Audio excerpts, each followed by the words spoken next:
नमस्कार मित्रों, 91.2 मेगाहर्ट्ज की रेडियो तरंगों पर आप सुन रहे हैं उत्तराखंड मुक्त विश्वविद्यालय का कम्युनिटी रेडियो हेलो हल्द्वानी। मैं हूं सुनीता भास्कर और दोस्तों आज हम बात करने वाले हैं भारतीय पुनर्वास परिषद के बारे में, यानी कि पूरे देश भर में दिव्यांगजनों को लेकर कौन कौन सी स्कीम चल रही हैं, उनकी एजुकेशन को लेकर, उनकी स्कॉलरशिप को लेकर कौन कौन सी सुविधाएं उनको प्रदान की जा रही हैं। इन तमाम मुद्दों पर आज हम बात करेंगे और इस पर बात करने के लिए एक बहुत ही हाई लेवल अथॉरिटी इस वक्त हमारे साथ मौजूद हैं। हम बहुत गौरव के साथ कहना चाहते हैं कि हमारे स्टूडियो में आज मिस्टर विकास त्रिवेदी मौजूद हैं, जो कि मेंबर सेक्रेटरी हैं रिहेबिलिटेशन काउंसिल ऑफ इंडिया के, यानी कि भारतीय पुनर्वास परिषद के, और डेप्यूटी चीफ कमिश्नर हैं सीसीपीडी के। हमें बहुत अच्छा लग रहा है कि आज हम बहुत सी बातें अपने श्रोताओं तक पहुंचा पाएंगे। मिस्टर विकास त्रिवेदी, आपका बहुत बहुत स्वागत है हेलो हल्द्वानी के रेडियो स्टूडियो में। नमस्कार, थैंक यू सो मच। और दोस्तों हमारे साथ स्टूडियो में उत्तराखंड ओपन यूनिवर्सिटी के स्पेशल एजुकेशन डिपार्टमेंट में assistant professor doctor Siddharth Pokhriyal भी मौजूद हैं। सर, आपका भी बहुत बहुत स्वागत है। बहुत बहुत धन्यवाद मैडम। जी सर, हम अपनी बात शुरू करें इससे पहले मैं जानना चाहती हूँ कि आज सर का विजिट उत्तराखंड ओपन यूनिवर्सिटी में किस वजह से हुआ? आज एक्चुअली में हम लोगों का क्या था कि उत्तराखंड ओपन यूनिवर्सिटी और जो भारतीय पुनर्वास परिषद है उसके बीच सर्वोच्च सलाहकार समिति एक गठित हुई है, एपेक्स एडवाइजरी कमेटी, उसकी बैठक का आज कार्यक्रम हमने यहाँ पे रखा था। तो सर, उत्तराखंड ओपन यूनिवर्सिटी तो स्पेशल एजुकेशन को लेकर, दिव्यांगजनों के कोर्सेज को लेकर बहुत काम कर रही है, तो आज हम सर से क्या बातें करें? आपने अभी बोला कि भारतीय पुनर्वास परिषद का बहुत रोल है। हाँ। तो मैं चाहता हूँ रोल है क्या उसके बारे में सर ही हमको बताएंगे, हमारे जितने भी श्रोतागण हैं वो भी इसका लाभ ले पाएंगे, क्योंकि अभी इसके बारे में लोगों को ज्यादातर पता नहीं है। सिर्फ इतना पता है कि कोर्स चलता है, भारतीय पुनर्वास परिषद मान्यता देती है, लेकिन एक्चुअल भूमिका है क्या परिषद की वो सर ही बताएंगे हमको और उसका हम लाभ भी लेंगे। जी। धन्यवाद डॉक्टर पोखरियाल जी। भारतीय पुनर्वास परिषद जो कि एक स्टैट्यूटरी बॉडी है मिनिस्ट्री ऑफ सोशल जस्टिस और एम्पावरमेंट की, ये दिव्यांग शिक्षा के क्षेत्र में एक अपने आप एक रेगुलेटरी बॉडी है। जिस प्रकार से यूजीसी एक छोटी बॉडी है, उसी तरीके से रिहेबिलिटेशन काउंसिल ऑफ इंडिया भी एक रेगुलेटरी बॉडी है जो कि दिव्यांग शिक्षा और साथ साथ में उनके पुनर्वास के मानकों को निर्धारित करता है। जब हम मानक बोलते हैं तो मतलब स्टैंडर्डाइजेशन ऑफ एजुकेशन, उनके बहुत सारे कोर्सेज चलते हैं, तकरीबन 60 कोर्सेज हैं जो रिहेबिलिटेशन काउंसिल ऑफ इंडिया पूरे देश में चलाता है। इन 60 कोर्सेज में चाहे वो आपके ऑडियोलॉजी के कोर्सेज हों, क्लिनिकल साइकोलॉजी के कोर्सेज हों या रिहेबिलिटेशन साइकोलॉजी के कोर्सेज हों, ऑर्थोटिक्स और प्रोथेटिक्स के कोर्सेज हों, तो ये सारे के सारे कोर्सेज हर लेवल पे, चाहे सर्टिफिकेट लेवल के कोर्सेज हों, डिप्लोमा, ग्रेजुएशन लेवल और साथ साथ पीएचडी लेवल, डॉक्टरेट लेवल के कोर्सेज चलाता है। तो ये मेन उद्देश्य जो रिहेबिलिटेशन काउंसिल ऑफ इंडिया का है कि वो दिव्यांग शिक्षा को देश देश में ले जाना, जन जन तक ले जाना और दिव्यांग भाइयों बहनों को किस प्रकार से मेन स्ट्रीम के अंदर जोड़ सकते हैं, उसके लिए एक सशक्त भूमिका निभा रहा है। और जिसके लिए उसके बहुत सारे कॉलेजेस हैं, जिसके साथ एमओयूज हैं, जिसके साथ जैसे कि आपका विश्वविद्यालय है उत्तराखंड ओपन विश्वविद्यालय, इनके साथ भी एमओयू है और बाकी ऐसे ही अन्य बहुत सारे विश्वविद्यालय जहां से एमओयू किया हुआ है। तो ये कोर्सेज हैं, उनको इनके विश्वविद्यालयों के जरिए से, कॉलेजों के जरिए से, इंस्टीट्यूशंस के जरिए से हम जन जन तक ले जाते हैं। जी, क्या बात है। सर, कोई रिसर्च क्या हुई है कि क्या कितने दिव्यांगजन पहुंच पा रहे हैं स्कूलों तक, कॉलेजेस तक, इन सुविधाओं का लाभ ले पा रहे हैं? क्या टाइम टू टाइम इसका कोई रिसर्च भी आप लोग करते हैं? जी बिल्कुल, रिसर्च भी रहता है और जैसे कि आपने दो बातें कह दी हैं, दूसरा पहलू जो आप जिसके बारे में आप इंगित कर रहे हैं, जो कि है RPWD act 2016, right to disability act जो बनाया गया भारत सरकार का है 2016, जिसके तहत ये मैंडेटरी है कि हर विश्वविद्यालय में, हर इंस्टीट्यूशन में 5% का रिजर्वेशन दिया जाता है। तो ये दिव्यांग भाई बहन जो अपने हैं, ये हर जितने भी कोर्सेज चलते हैं उसमें 5% का इनका रिजर्वेशन रहता है। तो जितनी भी अगर सीटें, मान लीजिए 100 सीटें हैं तो 5 बच्चे हर जगह रहेंगे। और हम लोग इंश्योर करते हैं कि ये जो सीटें का कोटा जो दिया गया है भारत सरकार के द्वारा, इसको पूरी तरीके से यूटिलाइज किया जाए। और इसके साथ साथ उनको रिजर्वेशन का भी मौका दिया जाता है। After they have done the qualification, उनको 4% का रिजर्वेशन है नौकरियों में जाने का। तो इन सब पूरी चीज़ों में बहुत पैनी नज़र रखी जाती है। गवर्नमेंट ऑफ इंडिया इन सब पे बहुत अच्छे तरीके से इसको मॉनिटर करती है, देखभाल करती है। और साथ साथ हम लोग ये भी देखते हैं कि मंत्रालय ये देखता है कि जो कौन से ऐसे पद हैं जहाँ पर दिव्यांग भाई बहन को वर्क किया सकता है। तो ऐसे पदों को सुटेबली आइडेंटिफाई करना और उनको भी देश में बताना कि भाई ये अकाउंटिंग का पद है तो उसमें क्या बैठ सकते हैं। तो ऐसे विभागों के अंदर ऐसा कौन से पद हैं जिनके अंदर ये लोग ला सकते हैं, इनको भी हम लोग चेक किया जाता है, उनको बताया जाता है। जी सर, शिक्षा बाकी निःशुल्क भी है, रिजर्वेशन तो है ही, अगर सभी के लिए क्या है, निःशुल्क है क्या?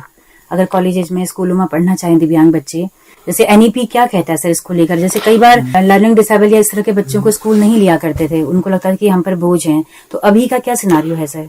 बहुत अच्छा सवाल आपने पूछा मैडम। देखिए, एनईपी 2020 अपने देश में लागू हुई है, जिसका सबसे बड़ा उद्देश्य है कि इंक्लूसिव एजुकेशन को बढ़ावा देना। अलग से कोई इनके क्लासेस ना हो, एक साथ बैठें, तभी एक तरीके से पूर्ण रूप से दिव्यांग बच्चों का विकास हो सकता है। तो इसी को ध्यान में रखते, बच्चे भी सेंसिटाइज होते हैं उससे, जनरल सेंसिटाइज होते हैं, उनको भी समझ में आता है कि किस प्रकार से उनके साथ डील करना है।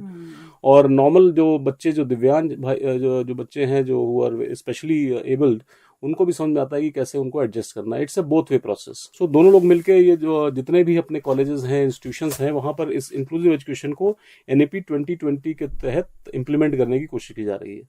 तो जहां भी टीचर्स की रिक्वायरमेंट होती है तो इंक्लूसिव कोर्सेज को डेवलप करने की तैयारी की जा रही है। किस प्रकार जनरल टीचर को ट्रेनिंग देके उनको सेंसिटाइजेशन प्रोग्राम किए जा रहे हैं, फैकल्टी डेवलपमेंट प्रोग्राम किए जा रहे हैं। तो हर विभाग के अंदर किस तरीके से हम तैयार करें लोगों को जो दिव्यांग बच्चों के साथ उनको काम कर सकें और उनको मेन स्ट्रीम में ला सकें। तो ये सारी चीजें एनईपी 2020 की जो है, और स्पेशली मैं आपको याद दिलाना चाहूंगा एनईपी 2020 के हिसाब से एक बहुत बल दिया गया है कि टीचर्स को तैयार किया जाए, ऐसे टीचर्स को तैयार किया जाए अपने आप में जो देश को आगे ले जा सके। क्योंकि एक ये बहुत महसूस किया जा रहा था कि टीचर्स का एजुकेशन, टीचर्स की ट्रेनिंग को भी करना चाहिए, ताकि वो जो नई जनरेशन आ रही है, जो बच्चे नए आ रहे हैं, उनको अच्छे से ले जा सके। तो इसी तरीके से इसी के मद्देनजर आईटेप के बारे में आपने सुना होगा, इंटीग्रेटेड टीचर्स एजुकेशन प्रोग्राम।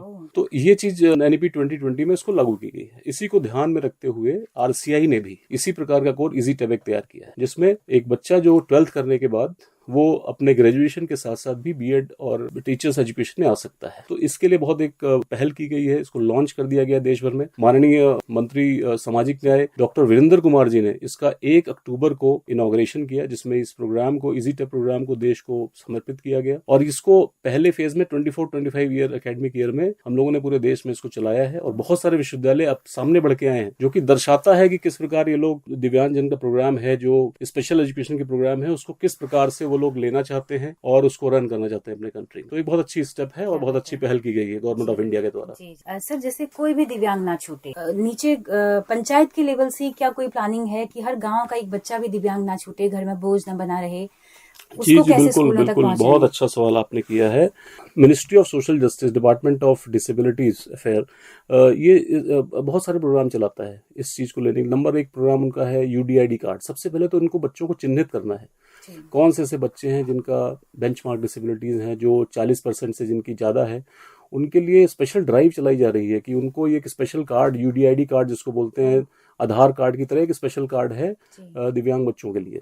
तो इसको इशू किया जा रहा है ताकि एक मैप हो सके कि हर जगह पे कितने बच्चे हैं, ऐसे किस डिस्ट्रिक्ट में कितने हैं, गांव में कितने हैं। तो सबसे बड़ी शिनाख्त की जो बात होती है, आइडेंटिफिकेशन करने की, एक मंत्रालय अपने आप में एक बहुत अच्छा प्रोग्राम चला रहा है, जिससे और जिसके अंदर भागीदारी बहुत अच्छी हो रही है, डिस्ट्रिक्ट लेवल से, ग्राउंड लेवल से, पंचायत लेवल से, ब्लॉक लेवल से।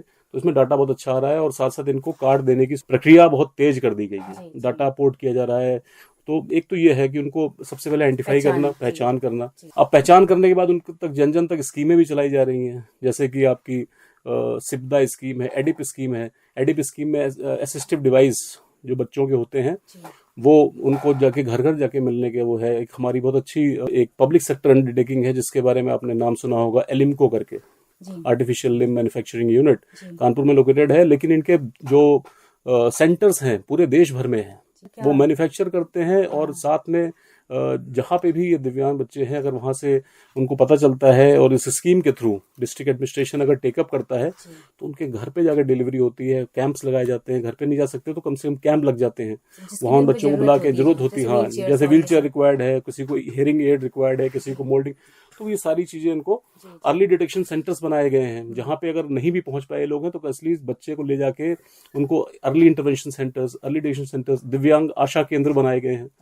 तो ये बहुत इसका विकास चौमुखा माननीय प्रधानमंत्री मोदी जी के अंडर में ये बहुत तेजी से इसका हो रहा है। और जो माननीय प्रधानमंत्री मोदी जी कहते हैं हमेशा हैं कि सबका साथ, सबका विकास और सबका विश्वास, और सभी का प्रयास, सामूहिक प्रयास, तो इसमें बहुत अच्छे तरीके से हर लेवल के लोग लगे हुए हैं, चाहे वो मंत्रालय हो, चाहे वो सरकार का मंत्री हो, चाहे वो अधिकारीगण हो, चाहे वो ब्लॉक लेवल के ऑफिसर्स हो, ये सारे के सारे मिलके इसको पूरे इस नेटवर्क को करके और बच्चों को उनका हक दिलाने, या जो दिव्यांग बच्चे हैं उनको, जो दिव्यांग हमारे सिटीजन्स हैं उनको उनका जो भी हक है उनको दिलाने की पूरी कोशिश की जा रही है। जी जी जी सर, एक खिलाड़ी मुझे याद आ रही है कि पिछले साल यहाँ पे हमने उनका इंटरव्यू किया था, नेशनल लेवल खेली थी, उनके पास व्हील चेयर नहीं थी सर, उनको बहुत जरूरत थी, तो वो उम्मीद करी थी कि कोई मुझे डोनेट कर दे।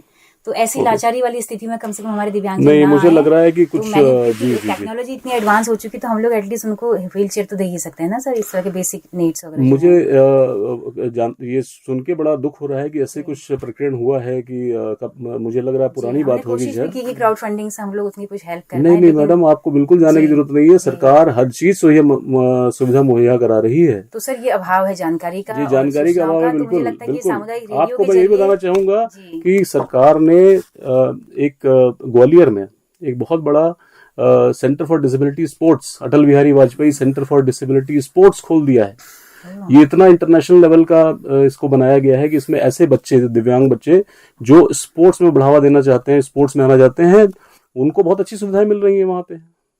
और खासकर अगर उनको, चलिए ठीक है, लोअर लेवल पे तैयारी कर रहे हैं तो उनको एलिम्को मैन्युफैक्चर करता है, स्पोर्ट्स चेयर्स मैन्युफैक्चर कर रहा है स्पेशल, और उसमें काफी कुछ अगर ऐसा लगता है कि कोई यहाँ पर कोई बच्चा ऐसा है जिसको रिक्वायरमेंट है और उसको फाइनेंशियल सपोर्ट की जरूरत है, तो बहुत अच्छे तरीके से सरकार इसमें आगे आती है। जी, तो मुझे लगता है सर प्रचार वाला माध्यम थोड़ा सा आपका प्रचार वाला यस हो सकता है, लेकिन प्रचार भी अच्छे से हो रहा है, लेकिन मे भी कहीं विभाग हम कहें यहाँ पर समाज कल्याण विभाग के थ्रू ये सब चीजें होती हैं। समाज कल्याण विभाग है, वेलफेयर डिपार्टमेंट है, उसके थ्रू होता है, और आपके जो जिलाधिकारी कार्यालय है उनमें ये सब सारी जानकारियां उपलब्ध हैं, जिसके थ्रू आप ये करा सकते हैं। जी, तो हम बहुत अच्छा लग रहा है कि इतना कुछ हो रहा है ना। लाचारी वाली स्थिति में अब उनको रहना भी नहीं चाहिए, समय बहुत बदल चुका है। सर, मानसिक स्वास्थ्य की समस्याएं लगातार बढ़ती जा रही हैं, क्या आपके डिपार्टमेंट के अंतर्गत ये समस्या आती है कि मानसिक स्वास्थ्य पर भी आप लोग?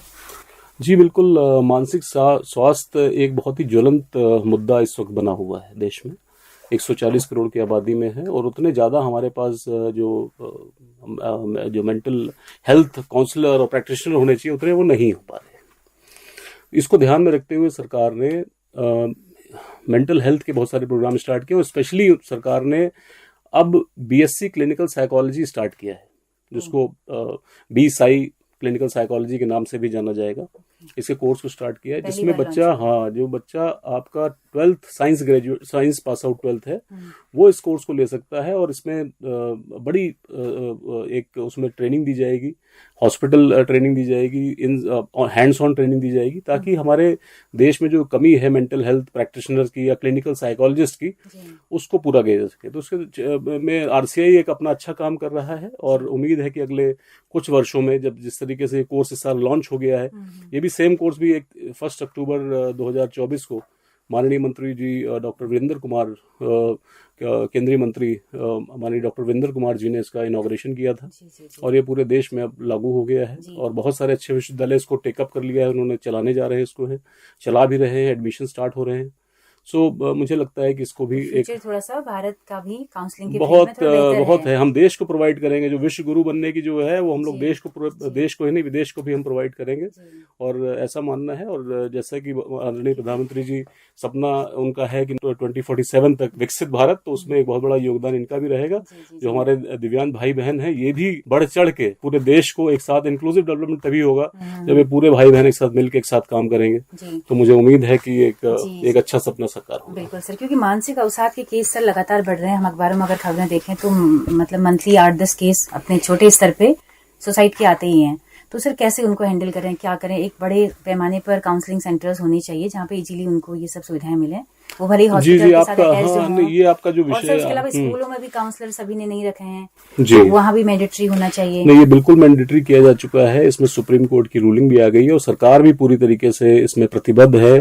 सरकार भी इसमें कोशिश कर रही है कि ज्यादा से ज्यादा मेंटल हेल्थ प्रैक्टिशनर को ट्रेन किया सके, और हर स्कूलों के अंदर एटलीस्ट 2 से 3 मेंटल हेल्थ काउंसलर्स को प्रोवाइड किया सके। तो ये कोशिश चल रही है, बट इसमें थोड़ा सा टाइम लगेगा। जैसे मैंने आपको बताया कि थोड़ी सी कमी है जरूर, इतने बड़े देश की आबादी में 140 करोड़ में इतने जितने होने चाहिए मेंटल हेल्थ काउंसलर उतने इस वक्त नहीं है। जी, पर लेकिन सरकार ने जिस तेजी के साथ कदम उठाए हैं, जिस तेजी से कोर्सेज चलाए हैं, तो मुझे लग रहा है कि अगले आने वाले विगत वर्षों में ये चीज समस्या को पूरी तरीके से काबू लाए। जी। सर, आर्टिफिशियल इंटेलिजेंस, इस तरह की जो भी टेक्नोलॉजी आ रही है उनका भी आप लोग उपयोग करते हैं इन सब के लिए कहीं ना कहीं? आर्टिफिशियल इंटेलिजेंस का देखिए, अब एआई का तो हर जगह यूज हो गया है, चाहे आप तो एआई के माध्यम से जैसे कोर्सेज को है किस तरीके से और जन जन तक पहुंचाना है, उस पे है एआई के माध्यम से कोर्सेज को और कैसे रिफाइन करना है, कैसे उनमें चीज़ों को उनको किस प्रकार से मोबाइल फ्रेंडली कर देना है, उसमें से किस प्रकार से जल्दी जल्दी नॉलेज तो किया जा रहा है, लेकिन उसमें थोड़ी सी अभी और आवश्यकता है कमी करने की।